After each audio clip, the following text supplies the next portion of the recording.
Hey, good morning, guys. Hope everybody's doing good. Happy Thursday. So, if you're seeing this, I need you to do me a favor. Like, subscribe, share, and then wish my son a happy birthday. He is 37 today.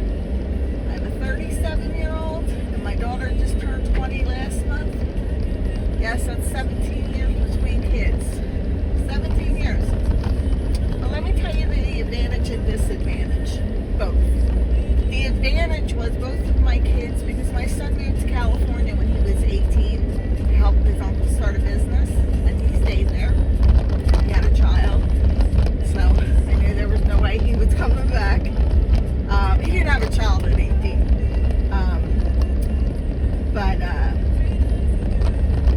They were both raised like only children, because my son was an only child for 17 years, and then Josie was born when he was 17, and Alfonso moved when he was 18. So Josie was basically raised as an only child, because I was 3,000 miles away from my son in New Jersey.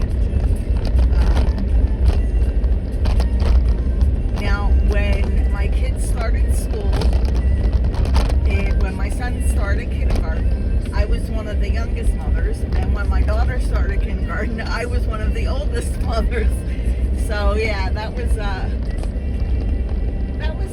fun in both of its different ways. We're taking a ride to go pick up my prescriptions. So if I'm not looking directly at you, forgive me.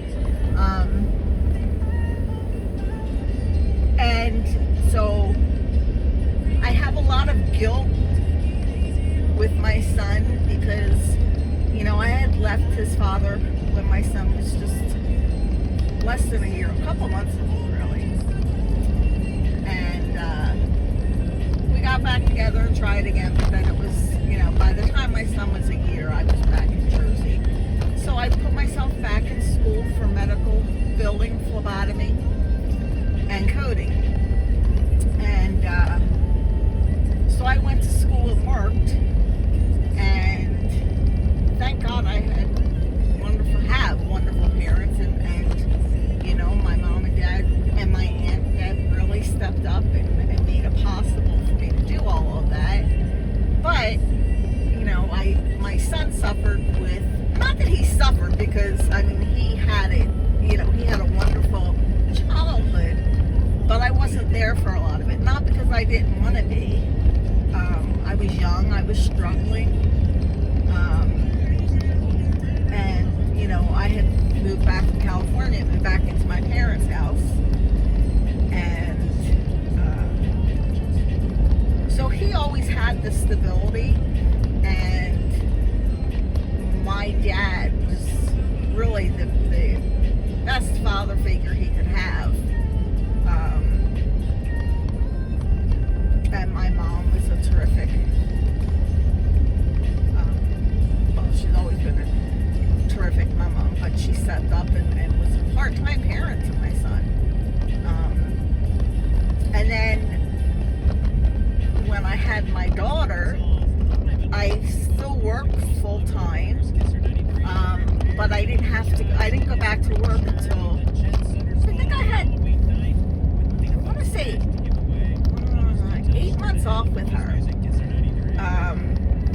With both of my pregnancies, I had the hyperemesis, or however you say it. So I was sick a lot. With my son, when I was pregnant with him, I went down to 87 pounds. And when I delivered him, I was 102 pounds. And then with my daughter, I was a little older and a little heavier. But I think at delivery, I was 130 pounds, I want to say. I weigh more now than I did when I delivered my daughter. So there's that. But anyway, with my daughter, my accident happened when she was young. And the first 2 years after my accident, I had a really tough time. And there's the whole story on here with the lightning strike. I'm not going to get into the whole thing. But for the first 2 years, it was really tough for me.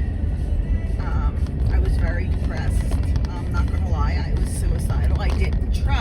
I thought of ways to do it, but I could never do that to my kids. So my kids saved my life, and my granddaughter saved my life over and over and over again. And of course my psychiatrist did as well. So my daughter suffered in the beginning, but she reaped the benefits once I started, I don't want to say getting better, but once I started getting out of my depression and realizing that this is my life now, and, you know, I can't work anymore, and there's a reason for that, a few, with the short-term memory issues now, and not sleeping for days, and then sleeping, and my sleep pattern's a mess. But anyway, so the first 2 years were tough for her. From, I think it's like 3 to 5. Well, no, I'm sorry, it's 4, because she was born in 2005 and my accident happened in 2009. So she was 4. So from 4 to 6, she had a rough time, because if it wasn't for my neighbors and her father, they made sure she got to school, they made sure that, you know, she was taken care of, and my neighbor at the time was a big part of that, and my girlfriend Lisa, one of my best friends, was a big part of, and to this day, she's always been a big part of Josie's life. So I had a village for me, and I'm very grateful for that. But my daughter, I don't have as much guilt. Like, I have guilt from the beginning, you know, from like the 4 to 6, because I wasn't really checked in. But after that, she got the benefits of me being home, me being able to do things with her and take her places. And, you know, she got adjusted to, you know, some days mommy's going to have really bad days, and I'm not going to want to get out of bed. And on my good days, we'll go and do stuff. And she adapted to it. She had a lot of separation anxiety, because she thought if she wasn't around, I was going to get hurt again. So she struggled with that for a while. And I think the anxiety that she suffers with today is part of that. I mean, she's very healthy, and you know, she's a junior in college, and she's doing well, and, you know, she rents a house with her friends and her boyfriend, and, you know, she's adjusted that way. But she suffers from anxiety, and I think that, like, I feel guilt for that, because I feel that's part of my fault, if that makes sense, because of everything that went on. But anyway, so then I feel guilty because my daughter, you know, like, my son is 37, and we have talks all the time, and he's like, Mom, would you stop? Because I always apologize to him and say, you know, I'm sorry for my part in whatever you suffered with as a child or as an adult, and, you know, whatever issues you have that I gave you, I apologize for. And he's always like, would you stop, like, putting yourself, I think it's part of the Italian in me too. Like, you know, nobody can guilt themselves like an Italian or a Latino. But anyway, but I also feel bad because when I was raising my son, I struggled. You know, I was a single mother until he was 13. And even then, I really was still a single mother. But I struggled, and I didn't have the extra money to do things with him. And, you know, my son started working at 13. So he could afford the things that he wanted, because, you know, I was busy paying mortgage and, you know, bills, and making sure we had food. And so he didn't have a lot of the childhood advantages that my daughter did. Like, you know, my daughter, we had for a couple of years season passes to Great Adventure, and we would go whenever we wanted, and she got to bring a friend, and, you know, and concerts. I've driven her all over from New Jersey to Connecticut, and, you know, New York work and everything to follow the band at the time. They were called Why Don't We? Of course, that's not her thing anymore, but for a couple of years, we followed them all over the East Coast. And my daughter got meet and greets with them, and, you know, we were able to do that. But then there came the time when, you know, myself and her father went our separate ways. So he's always been good taking care of Josie. Like, he's a great father. He's a great friend. But again, the Italian pride comes in, or the female pride, or because I struggled with my son, I knew. Like my friends will tell you, my girlfriend says I'm the most generous poor person she knows. But I will never ask for help because that's not who I am. So I will find a way. And, you know, when I had my mortgage, and then I moved to renting a place, and, you know, the rent would go up, car insurance would go up. And then, you know, my daughter started driving, and thank God Aunt Lisa, my best friend, gave her her car, because she was moving to Washington State, and she still drives that today. You know, but I paid for her car insurance, her phone, and she, you know, so there came a time when, you know, I struggled. I mean, even with Scott, like, it's not, Scott is very generous with me, but, like, when he gives me his credit card, I'll go grocery shopping. I won't go to the mall. I don't order stuff. If I'm not paying for the stuff that I want, not stuff that we need, but I pay for the stuff that I want. So that's the thing with me. And, you know, there are times that I have nothing for the month. In like, if my daughter called and said, you know, can I borrow $50? I'm like, yeah, you gotta call your dad. I don't have it this month. And I could always say, Scott, can you send Josie $50? And he would, but I won't do that. That's not who I am. So yeah, my friends say I struggle in silence. You just don't know. And that goes mentally too. You know, I realized in the beginning when I started seeing a psychiatrist, there was a little shame that I felt in that because of the mental health aspect of it. But after, like, years of being with my psychiatrist, and there's a story too that goes with this. After years of being with my psychiatrist, I realized how vital he was in where I'm at today. It was very hard when we moved to Arkansas. I can't see him anymore. My workers' comp still pays for all of my psychiatry and my meds. And they will forever. But because I moved to Arkansas and he's in New Jersey, the license, you know, isn't recognized. But workers' comp let him. This was the last month that I was with him, and then he's retiring also. But it's really hard to find mental health care, especially to take workers' comp in Arkansas. It's impossible, actually, because we finally worked it out to.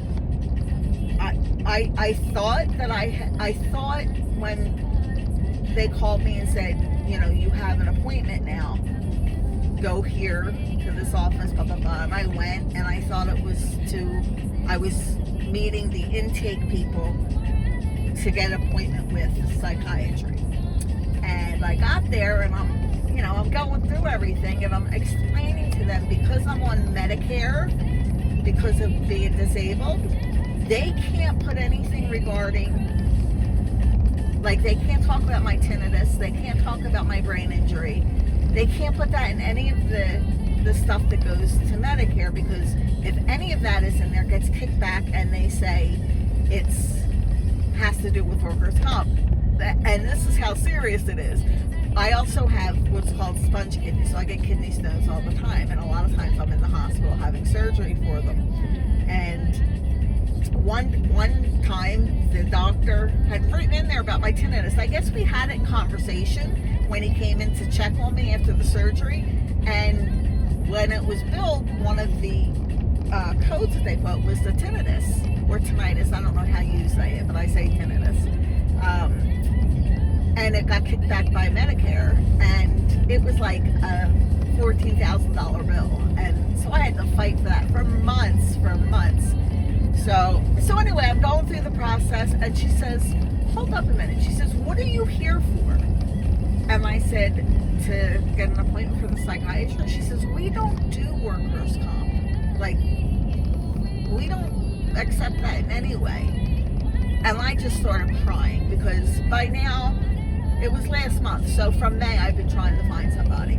And I just started bawling my eyes out. And she's like, hold on. And she went and got the office manager and everything. And they finally worked it out where I had to call workers' comp, and my first appointment will be December. And I can see the psychiatrist, and they will bill me.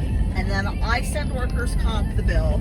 Workers' comp can either send the check directly to them in my name, or they can send it to me and I can pay them. But they cannot and will not bill workers' comp. Does that make sense to you? Like, that's it. I don't know. So there's a hard enough time to find psychiatrists to take any insurance. It's impossible in Arkansas, at least, to find a psychiatrist or any doctor really that takes workers' comp. I can't see a neurologist here because they don't take workers' comp, and there's no reason for Medicare to pay for it because it has nothing to do with Medicare. So that's, that's the story of my life. No, but I guess, you have to realize, I used to get so angry when people would say, learn to adapt, or everything happens for a reason, and, get over it was a big thing that I used to hear. Because I look normal, well, as normal as can be, but I look normal. The first 2 years I didn't. So the lightning strike was in here, the electrical current, I should say, or whatever it was in this ear. But this side of my face was affected, and it was like I had Bell's palsy for 2 years. My eye, this eye, you'll notice it, like if I'm looking directly at you, sometimes it'll be in, and it's not symmetrical anymore. But it was really bad the first 2 years. But I used to, because I look normal, people would be like, I don't understand why you're on total disability. Well, I'm not playing the system. I had to go through a lot of doctors, and I had to go in front of a judge who looked at everything and determined just by the MRI alone that I do truly have damage. And, all the doctors that I was seeing at that time testified, in reports on a person. So I was granted the disability, and anybody that thinks people are making bank on Social Security disability, no. You get, for workers' comp, you get 70%. It was like that in New Jersey. I don't know if it's like that in every state, but in New Jersey, you got 70% of your income that you made. So that was a huge, huge cut for me. And the first 2 years of Josie's life, Fran's business that he had, that's when the big bubble hit way back then. And he had his own business. He did $1 million races. So his business went under, and it was just my paycheck when I was working at the time that was paying everything, the mortgage, property taxes. If you got property taxes in New Jersey, you'll understand what a hurdle that was. But with a 30% cut, it was really rough. And then when you go on Social Security disability, like I said, with all of the cost of living increases, which isn't many, there were years Medicare didn't give any. But I was trying to raise a child right now, today, once my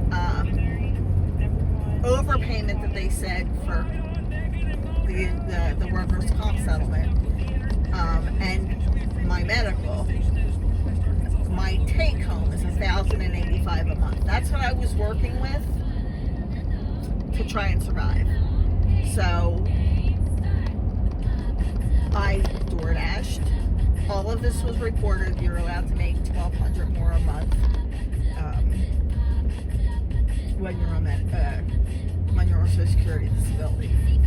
So I would DoorDash and make the extra money. And like I said, I also had a village to help me.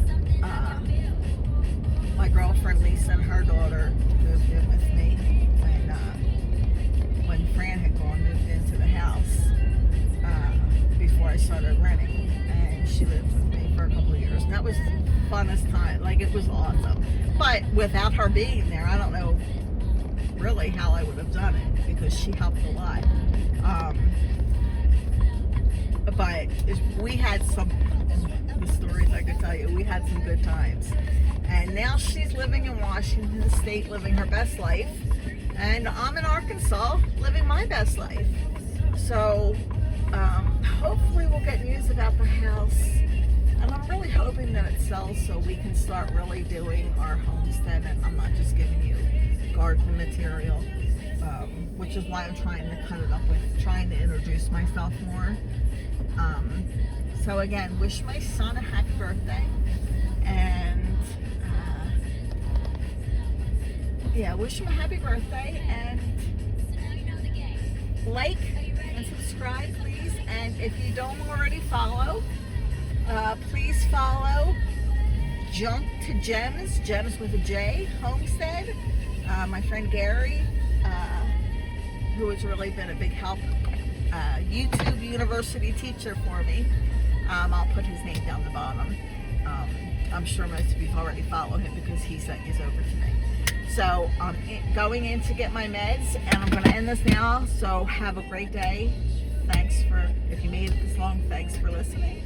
And enjoy your day.